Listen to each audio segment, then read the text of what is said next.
먼저 기도드리겠습니다. 저희들의 삶 속에 주님의 날을 허락하셔서 우리가 이 날을 성별하여 주의 전의 날로 예배하게 하심으로 우리가 어떤 이 세상의 많은 사람 가운데 하나님으로부터 특별히 선택받은 하나님의 백성임을 깨닫게 하시며 우리의 본적이 하나님 나라에 있음을 우리로 늘 스스로 깨달아 구별된 삶으로 더욱더 하나님의 나라를 향하여 행진할 수 있도록 인도해 주심을 감사합니다. 주님께 예배하는 이 시간에 하나님의 말씀을 우리 마음속에 채우는 시간입니다. 계시의 영을 우리 모두에게 허락해 주셔서 말씀 전하는 이 종은 오직 도구로 쓰셔서 주께서 친히 우리에게 말씀해 주시며 우리 모두 하나님께서 지금 내게 주시는 말씀으로 마음속 깊이 받아들이며 아멘으로 결단하는 귀한 역사가 있도록 주님이 이 말씀의 시간에 주님께서 친히 주장하여 주시옵소서. 예수님 거룩하신 이름으로 기도드리옵나이다. 아멘. 지금 우리는 가공할 만한 과학의 힘의 시대에 살아가고 있습니다.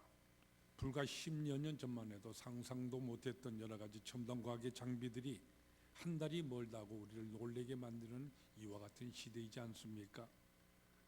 저는 가끔 이런 생각을 해보곤 합니다. 만약 이 현대 과학의 모든 힘들이 다 평화적으로만 이용된다고 하면은 과연 이 세상은 어떻게 될 것인가 하고 말이죠. 이 세계는 과연 낙원으로 화하게 될 것 같습니까?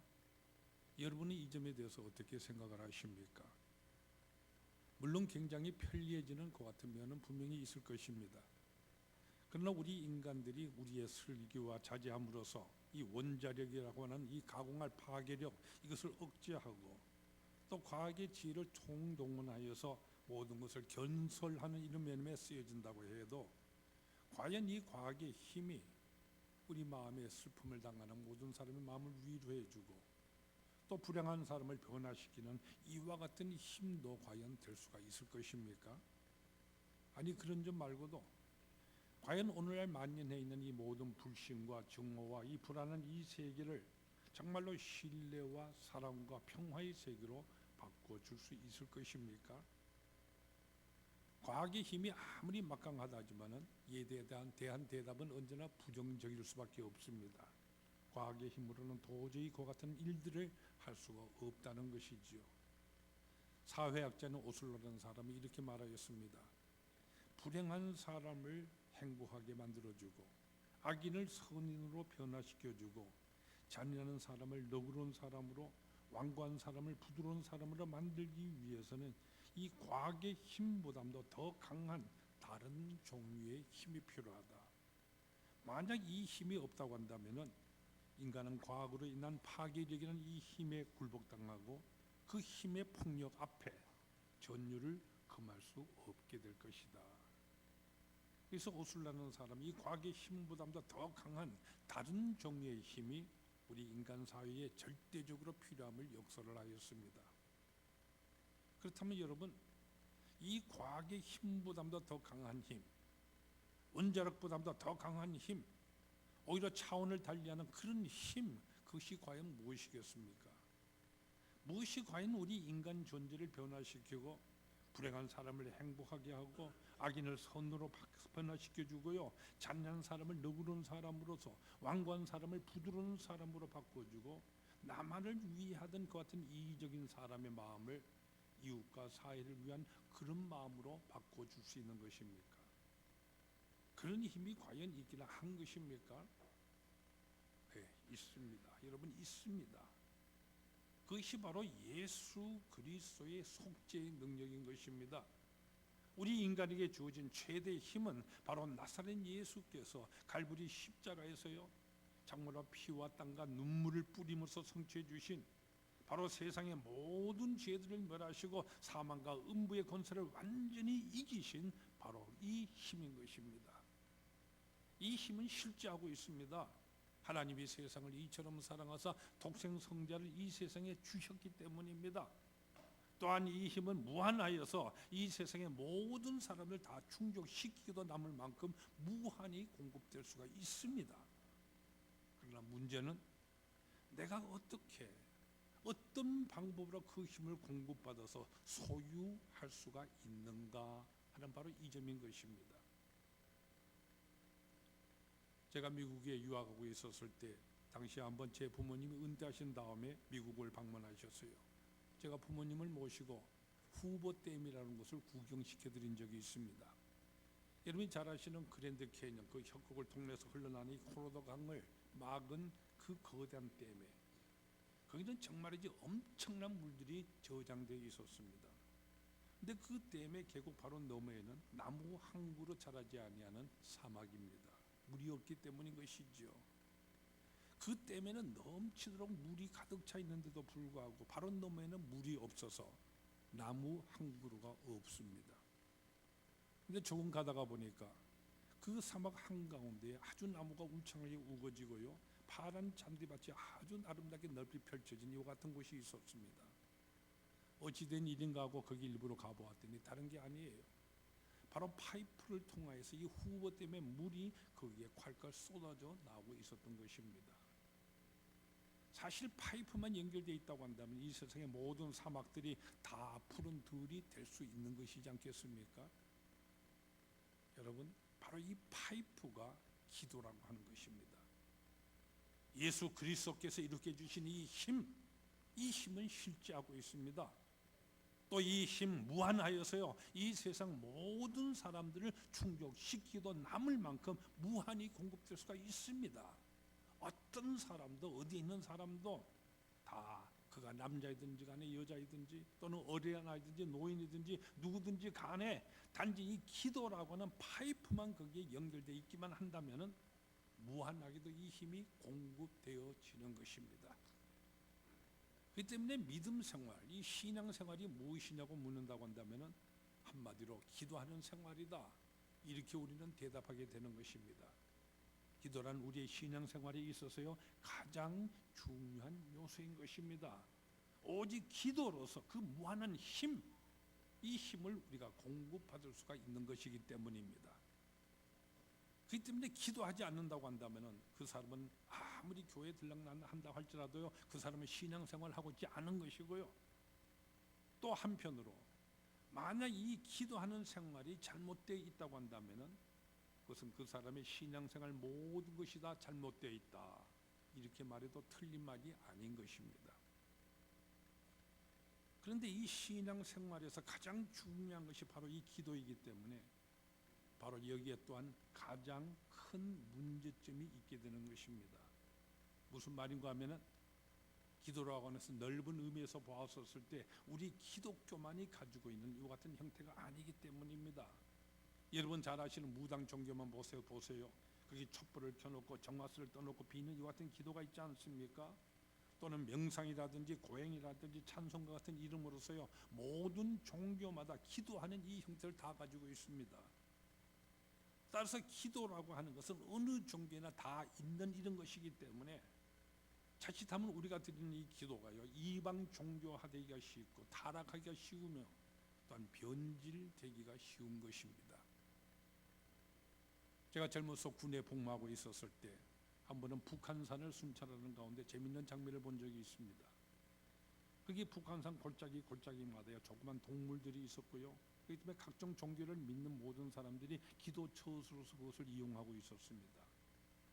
우리가 먼저 들리는 한쪽 골짜기에는 기독교인들이 기도 처소였는데 곳곳에서 사람들이 여기저기 모여서 또는 혼자서 떨어져서 찬송도 하고 큰 소리 지르면서 기도를 하고 있는데 참으로 열렬히 모두가 기도하고 있었습니다.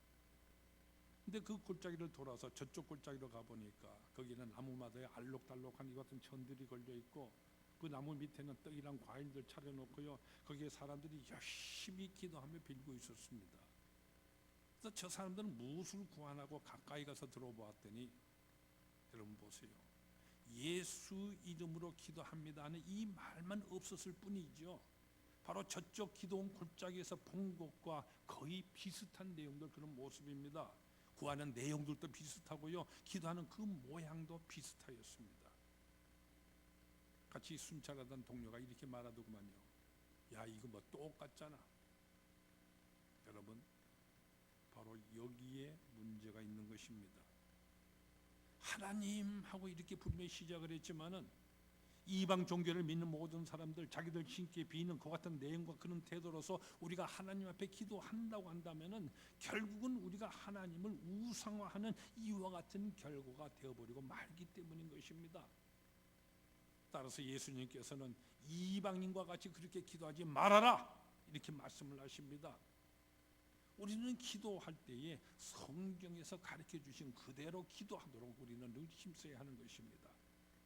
그래서 예수님께서는 너희는 이렇게 기도하라 하시면서 기도의 모범을 우리에게 가르쳐 주셨고, 주기도문으로서 모범된 기도의 표본을 우리에게 주신 것입니다.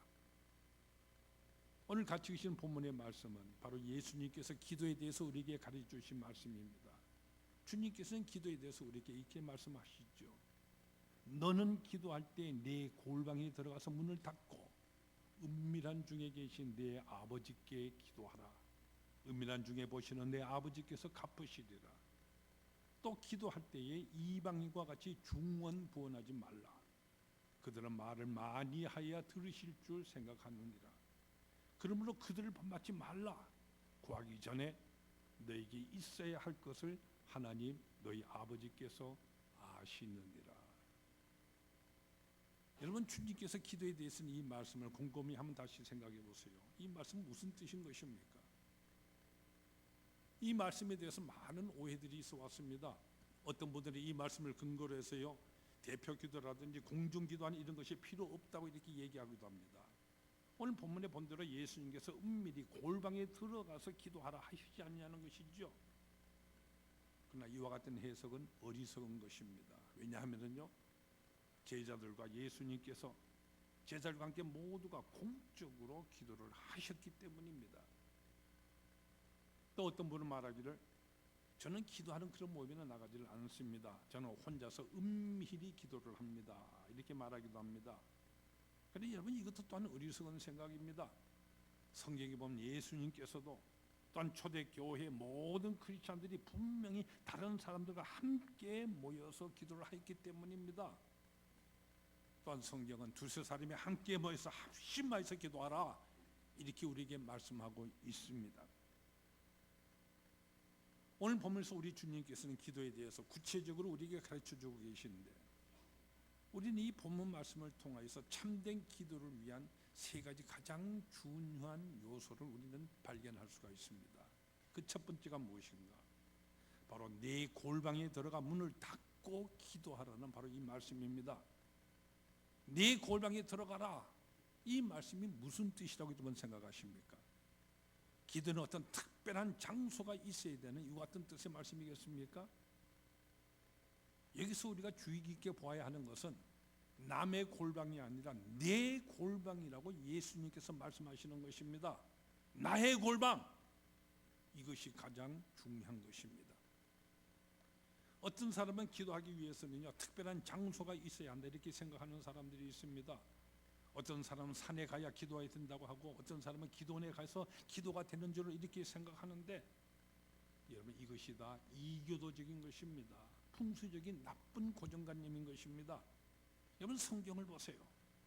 예수님께서는 밖에 있는 어떤 특별한 장소를 지정하지 않으시고요, 내 골방이라 이렇게 말씀하고 계십니다. 그리고 문을 닫고 하라고 말씀을 하십니다. 왜 문을 닫으라고 말씀하시는 것입니까? 문을 닫으면 어떻게 됩니까? 문을 우리가 닫으면 밖에서는 전혀 안에 무엇을 하고 있는지 알 수가 없죠. 또 문을 닫으면 안에서도 전혀 밖에 무엇이 이루어진지 알지를 못합니다. 따라서 문을 닫는다는 이것은 이 안과 밖의 요소들이 철저히 차단된다, 이런 뜻이지 않습니까? 결국 이 말씀은 참된 기도에는 철저히 배제하는 이와 같은 단계가 있어야 한다는 이와 같은 말씀입니다. 무슨 말씀인가 하면은, 지금 내가 누구에게 기도하고 있는가, 바로 그 대상을 분명히 깨달으라는 것이죠. 바로 그 대상 외에 다른 모든 것들은 철저히 차단되고 배제가 돼야 한다는 이와 같은 말씀입니다. 기도는 자기 자신을 향해서 하는 것이 아닙니다. 또는 다른 어떤 동료 인간들에 대해서 하는 것도 아닙니다. 우리가 혼자 기도하든 또는 예배 시간에 공중 기도를 하든지 간에 그 모든 내용이나 그 모든 하는 대상은 하나님을 향해서 하기 때문에 인간 지식을 나야 하는 것이 아닙니다. 모든 성도를 대표해서 하나님께 아뢰는 것이죠. 이것은 오직 하나님께 하는 기도입니다. 기도가 만약 하나님께 하는 것이라고 한다면 우리가 공중에서 대표 기도를 하든지 또는 개인적으로 기도하든지 먼저 우리가 철저히 배제해야 될 이런 것들이 있습니다. 나의 기도함에 있어서 오로지 기도의 이 대상이 되시는 하나님 이외에 다른 모든 사람들을 의식하는 이와 같은 것들 다 배제돼야 한다는 말씀입니다. 그렇지 않으면 어떻게 됩니까? 결국은 사람에게 보이려 가는 이런 기도가 되어버리고 마는 것입니다.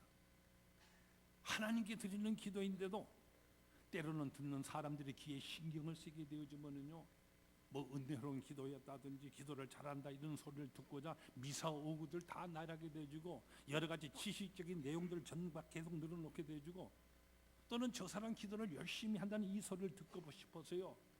그래서 기도하는 것도 쓸데없이 길어져 버리기가 쉬운 것입니다. 무엇보다 이 기도에서 가장 중요한 것은 내가 지금 하나님께 기도한다는 이 사실입니다. 사람의 귀가 아니라 하나님이 들으시는 것이고 하나님이 모르시는 일이 있습니까? 그렇다면 내 기도의 내용이 어때야 되겠습니까? 또 사람의 눈이 아니라 하나님께서 지금 기도함으로 우리가 하나님께 접근해 가는 것입니다. 따라서 하나님 외에 모든 요소들 철저히 배제하고 모든 문들을 다 닫아 버리고 오직 하나님께만 기도를 해야 한다. 이것이 바로 내 골방에 들어가라는 의미입니다. 이제 우리는 예수님께서 말씀하시는 내 골방이라는 의미가 장소적인 의미가 아니라는 것을 알았습니다. 그렇기 때문에 여러분은요, 바쁜 길거리에서 혼자 걸어가시든지 뭐 집안에서 이 방에서 저 방으로 건너가실 때라도 언제든지 간에 우리는 골방에 들어갈 수가 있습니다. 자동차를 타고 운전을 하실 때도 우리는 골방에 들어갈 수가 있습니다. 오로지 하나님을 만나고 하나님과 교제하고 하나님께 기도하는 것이라고 한다면은 언제고 어디서가 간에 이것이 가능한 것이지 않습니까? 하나님께서 아니 계신 곳이 어디 있습니까? 하나님께서 주무시는 이와 같은 때가 과연 있으십니까? 그렇다고 한다면은 이 기도와 골방은 서로 연결되는 것이기 때문에 이 골방이라고 하는 것은 결국은 바로 여러분의 삶 자체가 되어야만 하는 것입니다. 여러분의 가정이 골방이 되어야 하고 여러분의 직장이 골방이 되어야 하고요. 걸으실 때나 운전하실 때나 다른 사람과 만나는 모든 때가 다 이 골방이 될 수 있어야 하는 것입니다. 내가 하나님 앞에 있다는 이 사실, 하나님께서 보고 계시고 하나님께서 듣고 계시다는 이 사실, 바로 이 사실을 우리가 깨달아야 하는 것이죠. 그래서 나의 마음은 전적으로 하나님을 향해서만 열려져야 하는 것입니다. 시편 86편 11절에 보면 따라서 이렇게 말씀을 하십니다. 일심으로 주의 이름을 경외하게 하소서. 주 나의 하나님이여, 내가 전심으로 주를 찬송하리이다. 여러분, 이것이 바로 기도의 본질입니다. 여러분이 이와 같은 기도를 드리고 계십니까? 여러분께 오로지 하나님과만 통하는 이와 같은 골방이 있으십니까? 여러분의 삶 자체가 바로 이런 골방이 되어야만 하는 것입니다.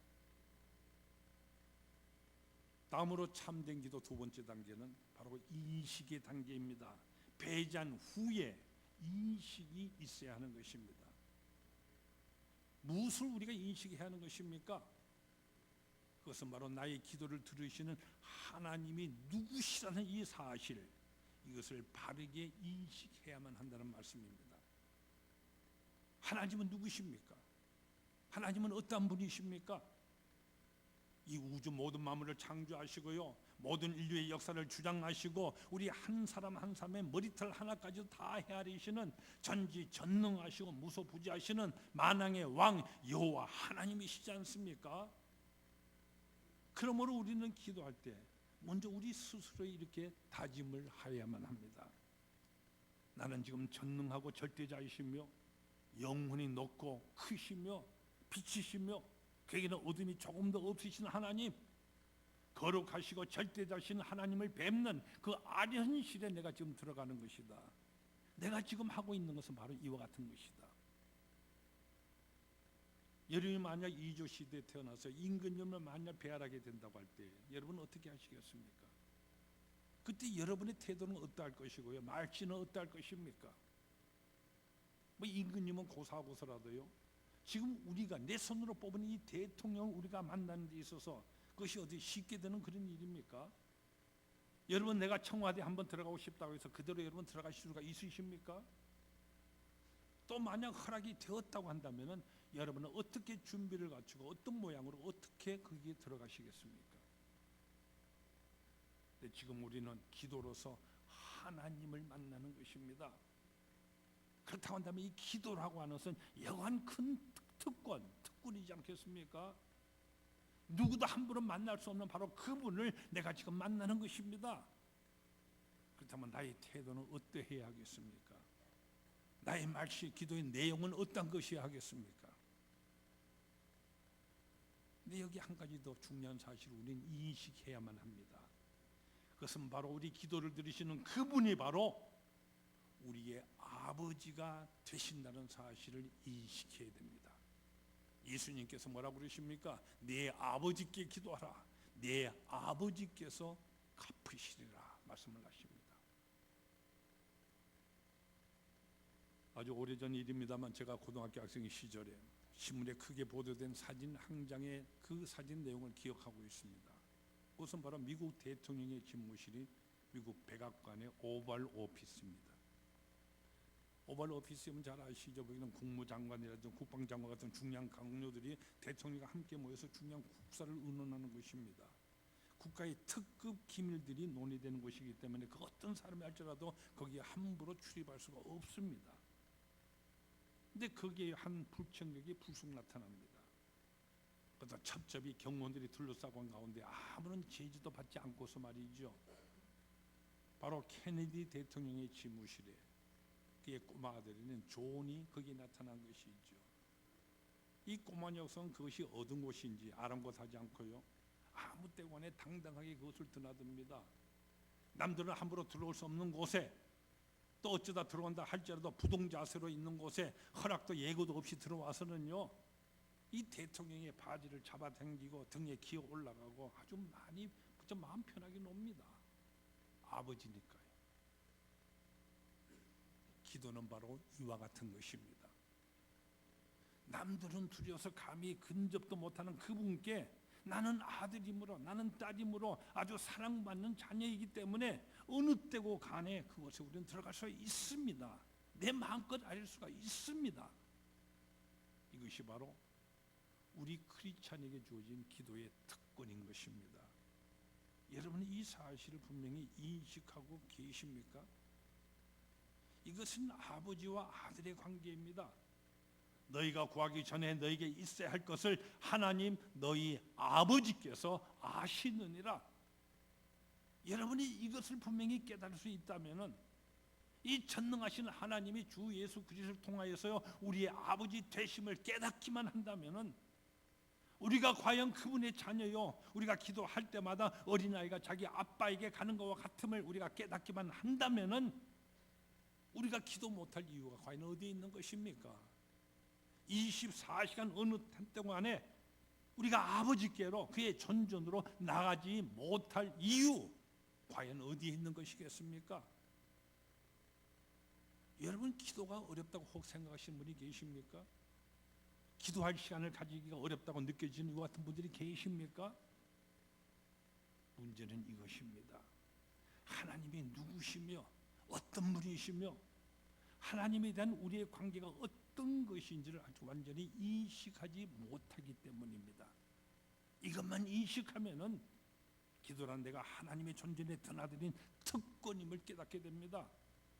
하나님은 바로 우리의 아버지가 되십니다. 그러니 어찌 이 특권을 기쁘게 자녀된 우리가 행사하지 아니할 수 있을 것입니까? 그리고 참된 기도의 세 번째 단계, 그것은 바로 신뢰입니다. 참으로 하나님이 우리의 아버지라는 이 어떤 확신이 필요합니다. 아빠가 사랑하는 아이에게 무엇인지 들어주지 아니할 것이 과연 있을 것입니까? 내가 기도할 때 하나님이 바로 나의 아버지요, 하나님은 나를 축복하시를 기뻐하시며 내가 받으려고 요구하는 그것보다도 훨씬 이상으로 주실 준비가 되어 있으시며 이미 우리에게 가장 귀한 모든 것들을 다 주신 분이십니다. 하나님께서는 우리에게 무엇을 주셨습니까? 아마도 여러분 이런 그림이나 글을 보셨을 것이라고 생각합니다. 집에 걸어놓은 조그만 액자 가운데 이렇게 쓰여진 것이 있습니다. 내가 예수님을 향하여 물었다. 예수님, 나를 얼마만큼 사랑하세요? 예수님이 대답하셨다.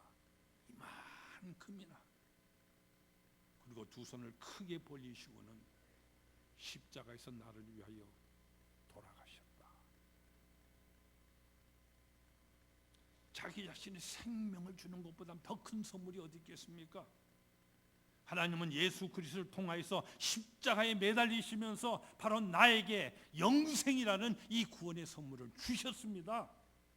나에게 이와 같은 엄청난 선물을 주셨는데 내가 지금 하는 이 조그만 기도, 이 조그만 간구 들어주지 않으시겠습니까?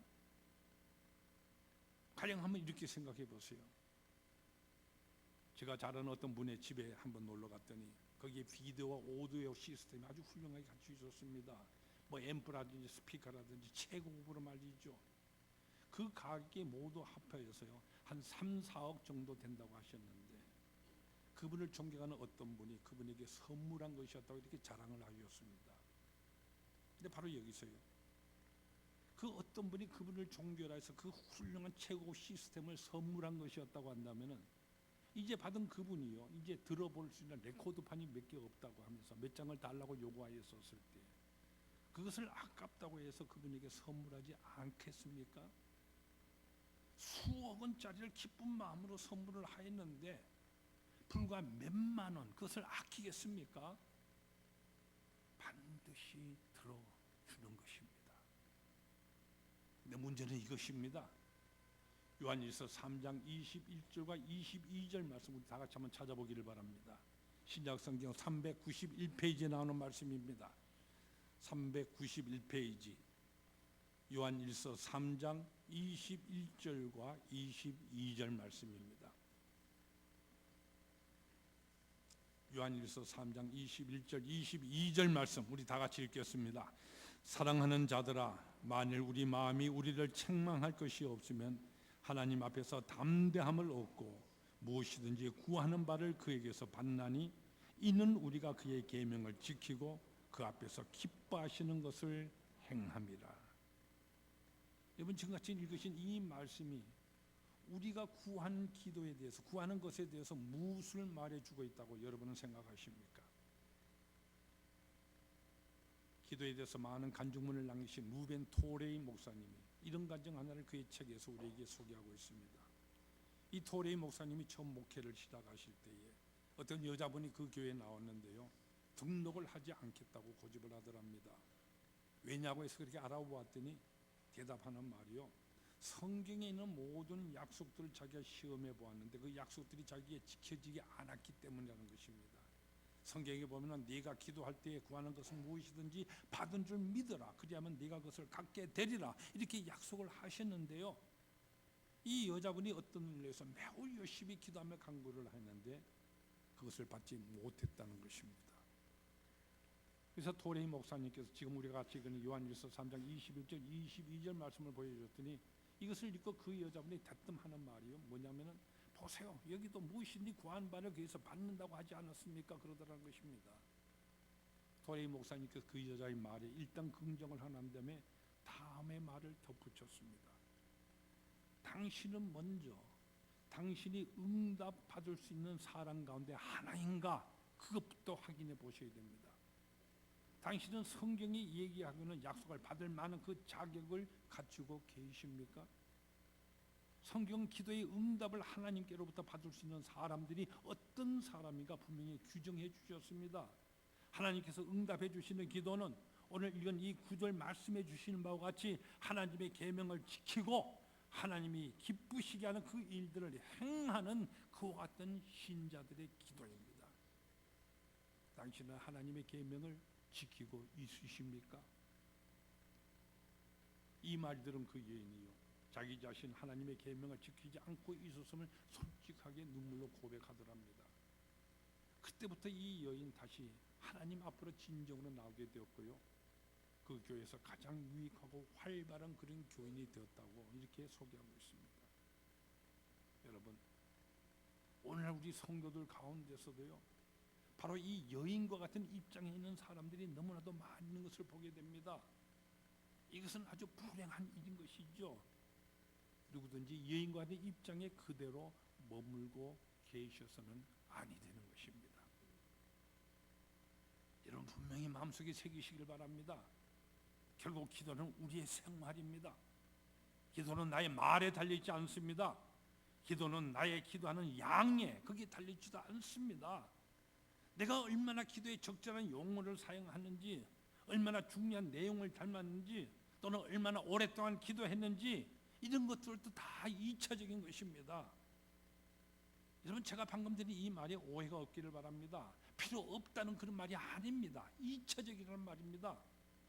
문제는 내가 내 삶을 통하여서 기도하고 있는가, 응답받을 수 있는 온전한 기도 생활을 하고 있는가 하는 바로 이것입니다. 여러분은 응답받을 기도를 드릴 수 있는 어떤 자격, 이것을 갖추고 계십니까?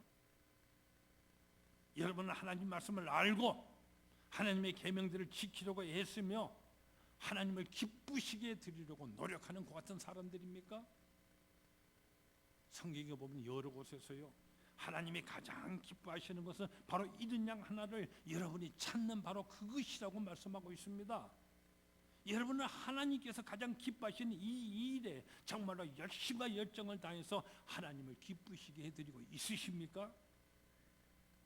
또한 기도함에 있어서요, 내가 하는 기도가 오로지 하나님께만 하는 그런 것이고, 내가 기도하는 그것이 바로 하나님을 무상으로 만나는 특권이라는 사실을 여러분 깨닫고 계십니까? 나의 기도를 들으시는 그분이 바로 나의 아버지가 되신다는 이 사실을 여러분 분명히 알고 계십니까? 그래서 아버지와 이 관계 여러분은 온전히 이루고 계십니까? 무엇보다도 나의 삶 이 자체가 바로 하나님을 만나는 나의 골방이 되고 있으십니까? 그렇다면 여러분 확신을 가지고 기도하십시오.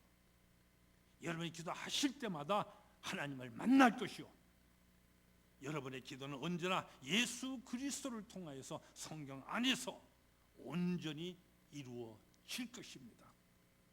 확신을 가지세요. 이 귀한 은혜가 여러분의 신앙생활에 온전히 임하기를 축원합니다. 기도하십시다.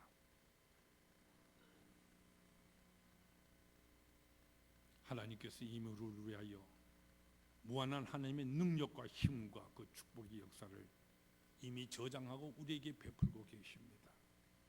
가장 귀한 구원과 영생의 선물을 주셨기에 우리가 기도를 통하여 파이프를 하나님이 존전에 꽂기만 하면 거기서 우리가 무한히 항상 공급되는 하나님 나라의 신령한 은혜와 복들로 인하여서 우리가 이 세상에 있어서 참된 그리스도인으로서, 참된 예수 그리스도를 믿는 사람으로서 아름답게 또한 주님을 기쁘시게 드리는 삶을 살아갈 수 있음을 깨닫습니다. 우리가 하나님 앞에 늘 기도하는 기도의 내용이 무엇인지 스스로 점검하게 하옵소서. 하나님을 만나는 그 자리에 나는 세상사를 너무 생각하고 있지는 않은지, 하나님을 향해서 기도한다고 하면서 나는 내 생각과 내 지식과 그저 내 주위에 있는 모든 사람들의 길을 의식하는 이와 같은 내용들로 기도하고 있지는 않은지, 진심으로 하나님이 나의 아버지가 되신다는 사실 앞에 정말 아빠하고 매달리며 모든 응성을 다해서 믿고 매달리는 그 아들과 같은 모습으로 나는 늘 하나님을 만나고 있는지 우리 스스로를 늘 점검하도록 도와주시옵소서. 우리에게 주신 약속하신 신령한 은혜를 기도를 통하여 늘 공급받으며 온전한 기도 생활을 통하여서 언제나 기쁨과 감사가 넘치는 삶으로 더욱 하나님께 영광 돌리며 하나님을 기쁘시게 되는 우리가 더욱 될 수 있게 역사하여 주시옵소서. 예수님 거룩하신 이름으로 기도드리옵나이다. 아멘.